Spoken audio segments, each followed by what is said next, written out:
What's up, everyone? Welcome into another Wildcast Instacast post-game show. I am Adam from the podcast. Winning is fun. It's been a while since we've been able to say that, especially on these lives here on not on Instagram anymore, on YouTube. Thanks to everybody joining in. Again, if you do want to give us a call, and by us, I mean me, just call on Facebook. Just hit the little call-in button. I'll try to take calls probably after the full recap is all done. But we'll see how this goes. We'll see if we get any. We haven't any yet, but either way, the Wildcats get a 4-1 victory over Bathurst.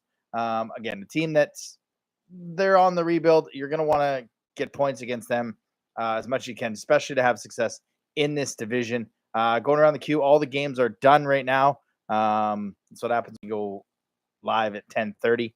I'll probably move these into a quarter after 10. Just hey, Braxton. Just because of the fact that we don't want to wait until 10:30, and I was just trying to gauge the time it takes me to leave the Avenir Centre, get home, get set up, get everything ready to go. But we'll try to get in a little bit early. But either way, let's get into the scores around the league. Shawinigan getting an 8-5 victory over Valdor. Halifax loses their second in a row at home. They can take a 2-0 loss to Frankie the Franchise. And by Frankie the Franchise, I mean the Islanders. So he goes in and steals one on 80s night, which, good Lord, if you have a chance to check out their social media or check out some of their stuff, that's how an 80s night is done. All week they were pumping the game up with 80s posters, different 80s themes going on. They had a DeLorean show up. So it's just done right. And they don't, a lot of teams do things right. Halifax is one of them on the media side, and especially on the social media side when they plan events. And St. John gets a 4-1 victory over Drummondville. And like I said, in front of 3,800 fans tonight, the Wildcats, much better effort, getting a 4-1 victory over Bathurst. Look, I came on here, if you guys watched last night, I came on here and talked about how the Wildcats needed a shakeup. They needed to move some lines. Guys need to be in different positions, other basically than LaBelle and Loshing, and that's exactly what happened. LaBelle, Loshing, Baudouin played together, and of course, my computer is going to freeze halfway through this as I try to make a point on something. See if I can go into the old computer faster than my computer will load up here, which will really kill the. Oh, there we go. Had to get that going. Sorry. So Loshing, LaBelle, Baudouin, they stayed together. Mueller, Tybell switched spots at the center position. So it was Barbashev on the second line with Mueller. Mercier, he got some time up on the second line. Love to see that. Pavan, Tybell, and Danielle, I thought they were one of the better lines tonight. And then Smith, Lounsbury, and McPhee, he made his debut. So Cole Bishop was the odd man out. He was the healthy scratch. Grenier was a scratch on D. They kept the D together, just putting Ballantyne in instead of Grenier. It seemed to work, and it just seems like it's a reward. I mean, Mercier has been playing pretty well. Mueller's been playing pretty well. Not that Tybell hasn't, but at some point you got to reward and you got to shake things up. This is where, looking at lost 4 of the past 5.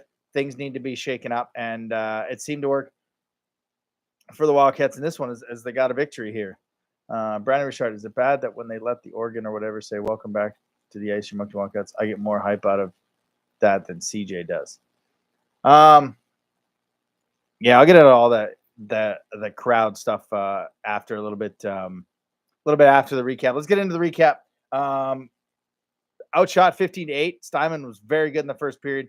And, I mean, who else? Extending his point streak to 10 games now with a goal was Vinny LaBelle early in this one. It's centered in front. Off on the wing. Sean Baudouin now inside the month of blue line. Nice little feather pass. Vincent LaBelle coming down the left side. LaBelle shoots. Scores! Vincent LaBelle! Takes a nice little feather pass just inside the blue line. Lets a shot go over Litnoff's glove, I think is. Litnoff, I think is what his name was. Yep, Litvinov. Litvinov, that's what it was.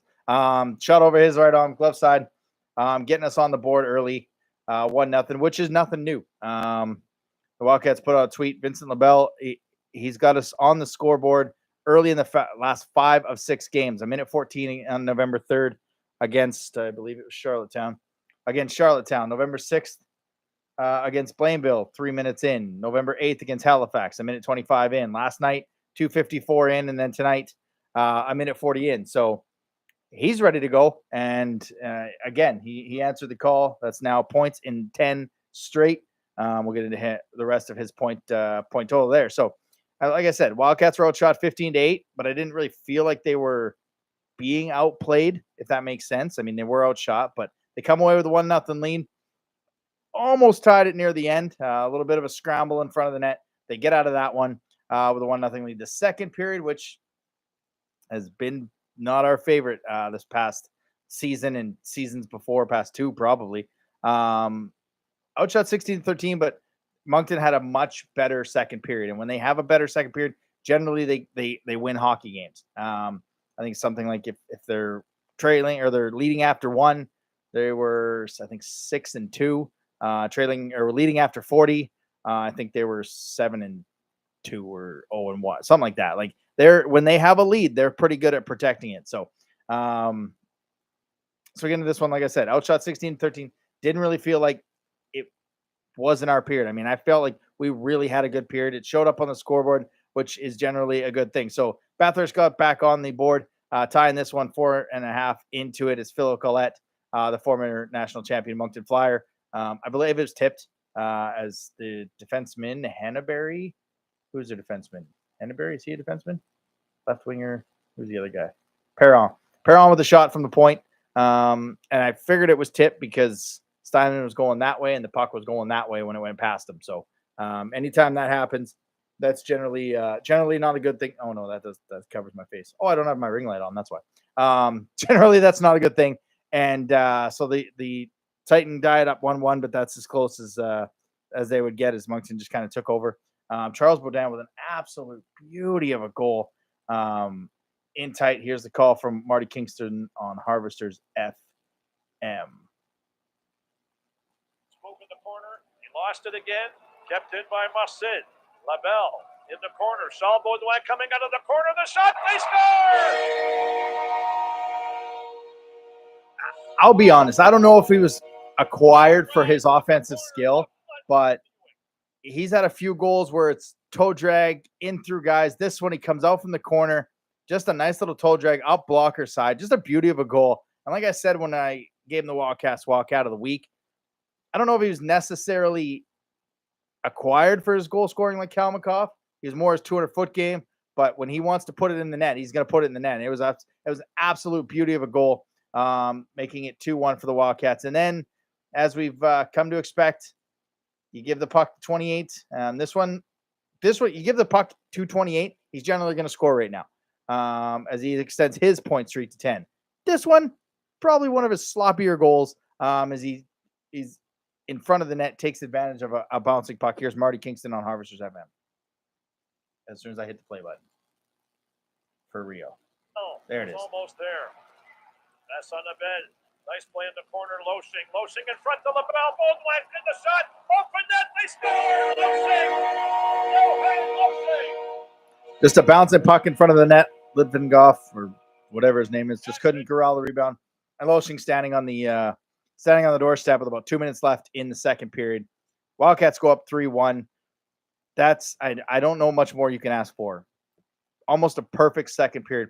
This was exactly the type of game, and maybe it was the fortunate of having the opponent like Bathurst come in, who's on the upswing of their first year in the rebuild. But this is a perfect style game for the Wildcats to kind of switch things up and get it working, and it worked. It worked very well tonight. So we go into the second period, going to the third period. Sorry, we're up 3-1. And then Moncton just kind of takes control of this, doesn't allow Bathurst to go do a whole lot. And on the power play, first power play of the night, Johan Lotion again gets his second. So we got the insurance goal and the extra one. Here's a call from Marty on Harvesters FM. This is the one where you give Lotion time. He's gonna there we go. You give him time. He's gonna put the puck in the net. Beautiful shot here. Here's the call from Marty on Harvesters FM. Shot. Oh, he tried a pass shot, pulled it back, and it was knocked off the stick. Power play Subway. 3-1. Baudin not shooting. Loshing at the circle. Let's it go. again, it's going through Moran, goes right down to Loshing. He has time to find his area, and he lets a rocket go. I believe it was top shelf, giving the Wildcats a 4-1 lead, and that was all they needed as they get a 4-1 victory. Outshot by Bathurst 37-31. But again, sometimes when we get outshot, I feel like we got outshot and we shouldn't have been in this game. This one, we got outshot, but it didn't feel like we were out of this one. It felt like we controlled a lot of it, even though the shots weren't coming for us. So face-off wins. I mean, Moncton was 30 of 18, or 30 to 18 on the face-off wins. Mueller 4 for 7, LaBelle 5 for 9, Lounsbury again 6 for 9, Tybell 11 for 15, Baudouin was 3 for 6. So a couple times I looked up and Mueller wasn't taking the face-off. Mercier was taking the face-off, or Baudouin was taking the face-off, and I was just like, and maybe it's just trying not to tax guys and see different guys go in different face-off, but every guy was winning almost every face-off. Another key for this one, the power play. I mean, we only took one penalty. Staying disciplined. Don't want to move the camera and shake it off there.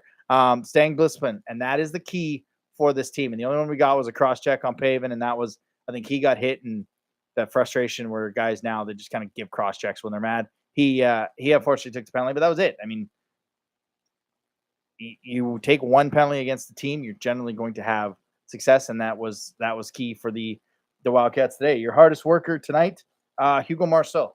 And if you guys have been watching the lives, you listen to the show, and I know you do. He was a player that I've been talking about for about a week or so. He's excelling, and he's allowing Etienne Morin. I mean, when you're playing with him, there's not much that Morin doesn't do well, and he's able to kind of find his game right now, and I think that's huge for him. And he's getting better every night, and he had a lot of hits tonight. I was talking to someone today and asking about our D-core, and is it too small and not fierce enough? And you know what? It's a mobile puck moving defense, and that's what they want to build. And when you have speed like we do up front with LaBelle and Loshing, Mercier, Auger when he's back, you want to get the puck behind your net, get it up, get it out. Let's get going. And I think that was a point of contention last year. If you remember, I think Jeremy early on, he said he just kind of noticed they're taking the extra steps to get the puck out. And I think that's part of having a mobile, quick defense. You may not have the guys that are going to punish you in front of the net. Now, Hamel, when he's going to punish you, as Marty Kingston said on the call today, I just got to find the quote here, as quoted by him. I don't know. Where was it here? Oh, man. Should have had this quote ready to go because it was quite funny. Oh, yeah. Talking about Hamel, who's making a lot of, doing what he does with a bunch of hits. I have yet to see a player stay erect after bouncing off Hamel. Yep. That is an all-time quote there. But like I said, I like the game of Marcel. I think he's been playing really well. I think he's been getting better each and every week. And it's shown. Maybe it's because he's playing with Moran and he's so solid offensively and defensively. That really helps. But these two are quite a pair together. They found a good pair in these two, which have given us a real top four minute-wise with Hamel and Iasenza, and then Marcel and Morin.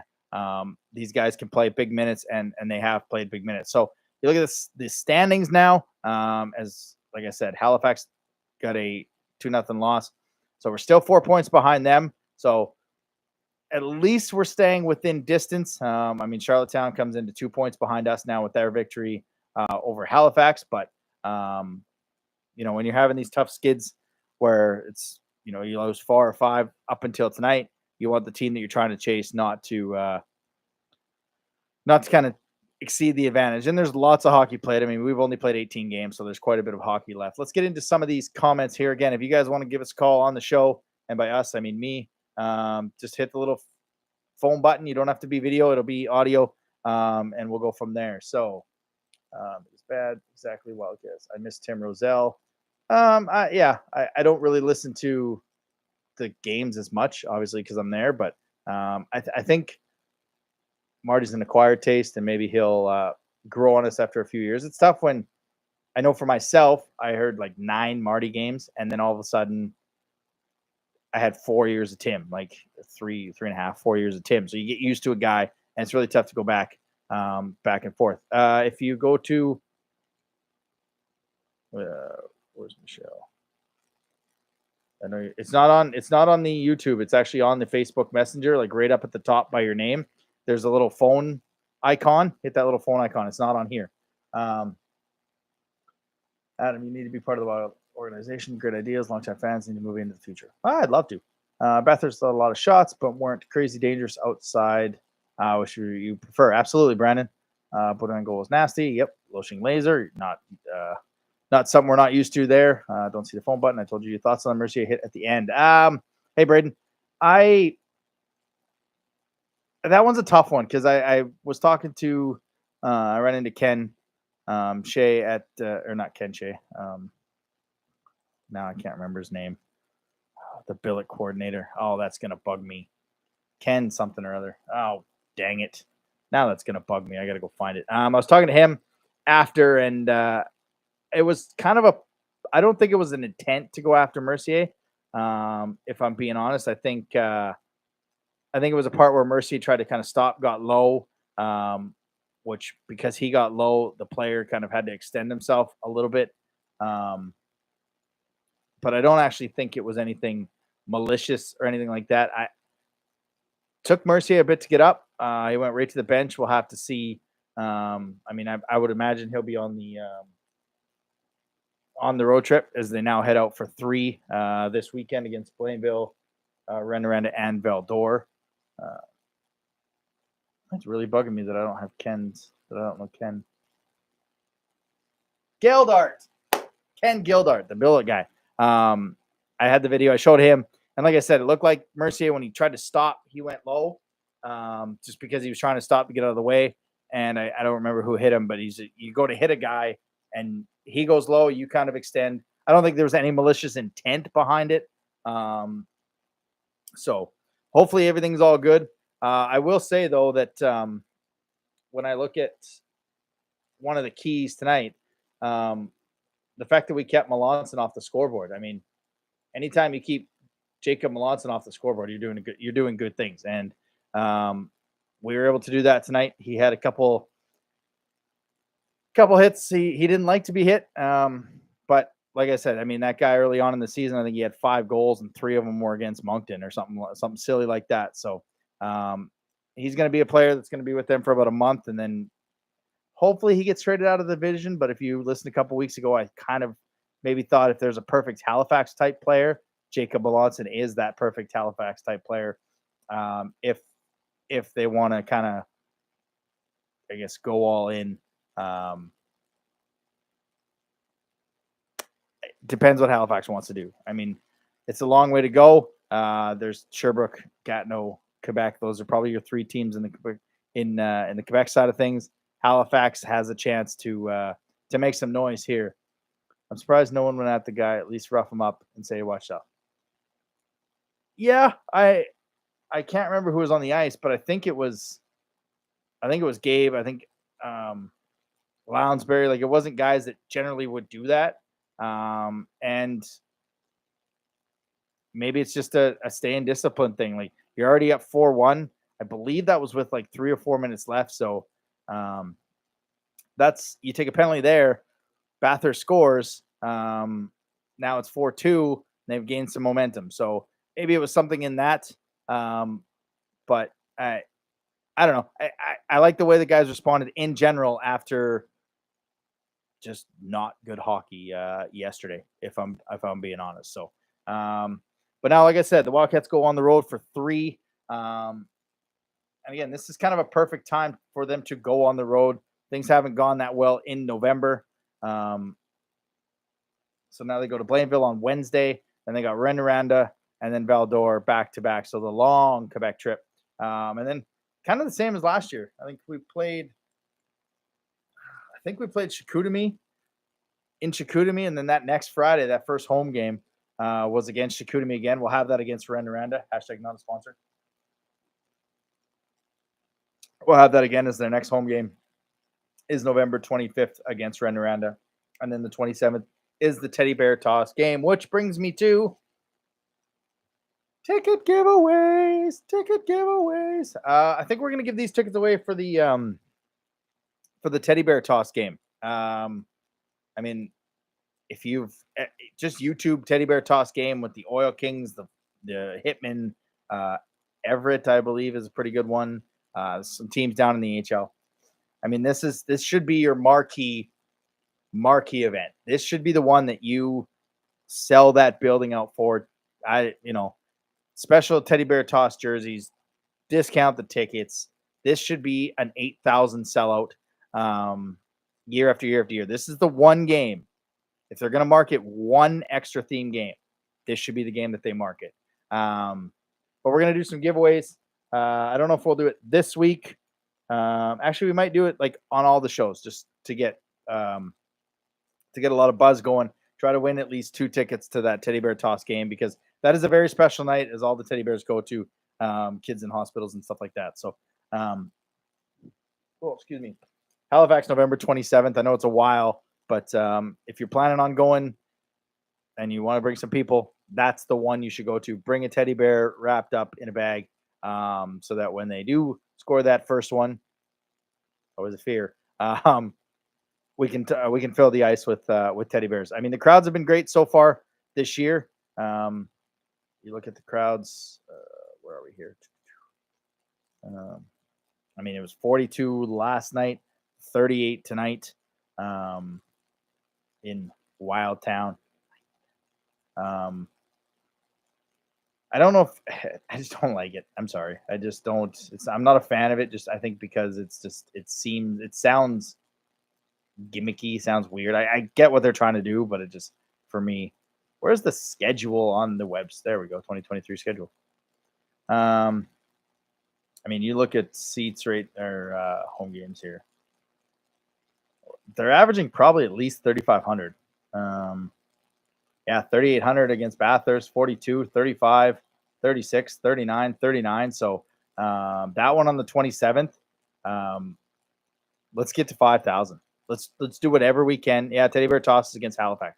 Let's try to get 5,000. So when we put something on social media in the next couple weeks, whether it's on Twitter, whether it's on Instagram, whether it's on Facebook, just share it. Just share it. We can't give tickets. We can't give ticket prices. We can't lower anything. We will have tickets to give away. But just share it. Let's get to 5,000. Let's organically, as I'm telling you what to do, but let's organically get this thing to 5,000 minimum. It's a Sunday afternoon, 4:00. So it should be full. As their Sunday games have generally been. We got Plainville, 35. That was not bad. St. John, Halifax, 39. So we've been averaging about 4,000, close to 4,000 on the Sunday. So let's get this thing to 5,000. This is always, the Remembrance Day is a special event by itself, but the teddy bear toss is much, much better. Let's get this thing to 5,000 if we can. So your 3 stars, like I said, your hardest worker tonight, you and Marcel. Your 3 stars tonight, Johan Loshing, he had 2 goals. Vinny LaBelle, a goal and an assist. And Steinman with 36 saves, which, talk about a guy that needed it. Just after his start in Halifax, was not good. But I don't think it was just him. Like I said, I didn't watch that game.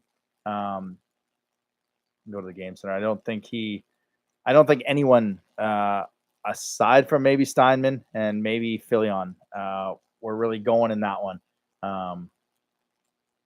What was his night? Bit of a tough one for him.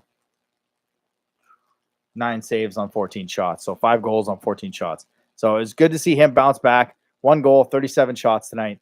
I thought he was real good in getting the first star. So like I said last night, 4 players that have some streaks going. They all increased their point streaks tonight. Charles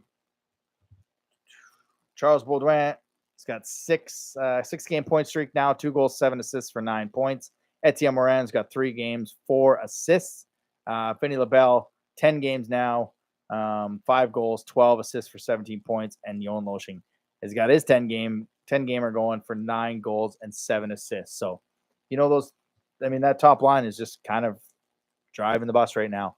No pun intended. So unless you guys got any other comments, questions, concerns, I'm going to start to head out here as it is 11 o'clock on a Saturday, and I'm old and I'm tired. But I'm here if you guys got any more comments in the section on what you thought of this one, what you think of the upcoming road trip, what you thought of the shakeup, the line shakeup.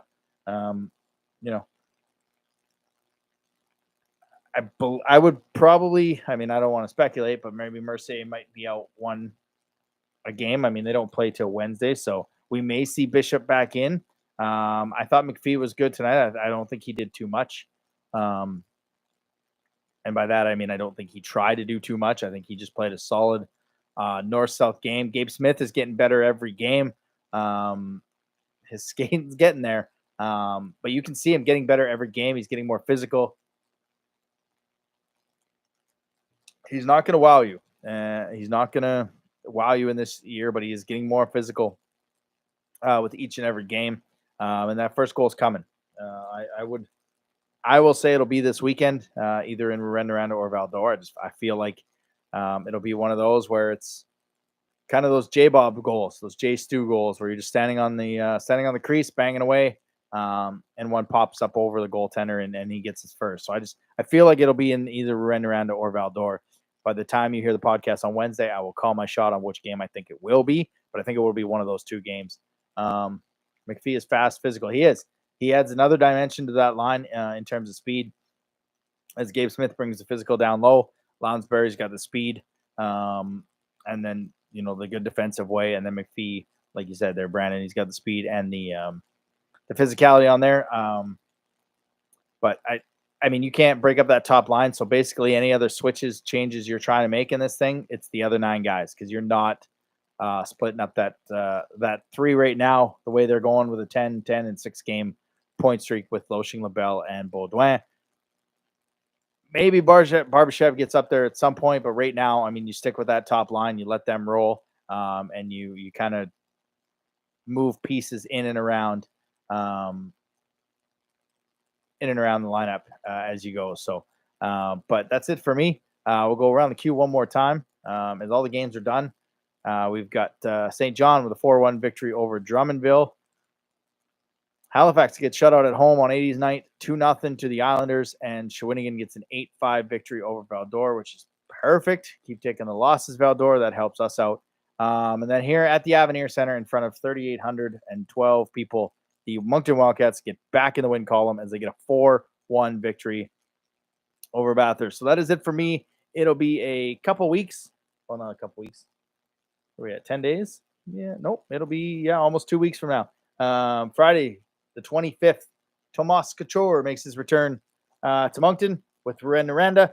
And then the Teddy Bear Toss game is 27th of November. Tell all your friends, get your ticket deals, get your tickets for that one, bring a teddy bear, and stay tuned to our social medias throughout the couple weeks, as we're going to give away 2 tickets to that Teddy Bear Toss game on the 27th. Let's get to 5,000 people at that one. But other than that, guys, you have a great rest of your weekend. Show comes out on Wednesday. We've got a very special guest. You know him, you love him, and we will. Is it going to be on the podcast? The giveaway? Yeah. Oh yeah. The giveaway will be on our podcast this Wednesday, on our podcast the following Wednesday, and on our Instagram, Twitter, TikTok, probably here on YouTube at some point in the shows. Again, thanks to everyone for joining me. This is slowly picking up steam, and eventually we'll get to the phone calls. You guys won't be so shy. You'll want to call in. This is thanks for joining me. My next broadcast, post game, will be next. Thanks for joining me. My next broadcast, post game wise, will be November 25th when Rouyn-Noranda shows up. The next podcast will be this Wednesday. We do have a special guest coming in for the show. You know him, you love him, so you're going to want to tune into that one. Apple, Spotify, and here on YouTube. Other than that, you guys have a great night. See you later.